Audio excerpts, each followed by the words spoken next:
Hindi ko mahanap-hanap si Duray at saka si Julian. Nasaan na kaya sila? Siguro naglalaro na naman yun sila dalawa. Nakakaingit naman. Ang tagal ko kasing gumising eh. Ay, o kaya may kinakain yun. Napin ko na lang. Saan na kaya sila? Hala, Duray! Tama pala. Saan ka galing? Doon ako sa ilog.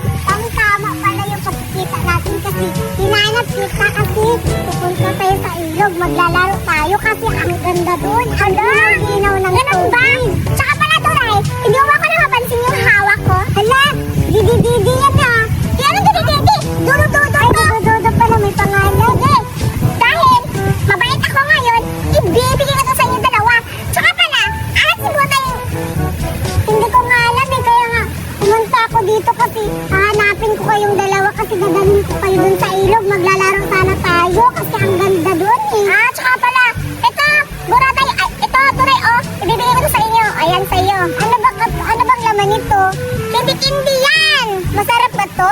Tsaka tulungan mo ako hanapin si Buratay. Sige, tara, kasi kung ano, dadalhin natin dun sa ilog. Maglalaro tayo. Sige, tara!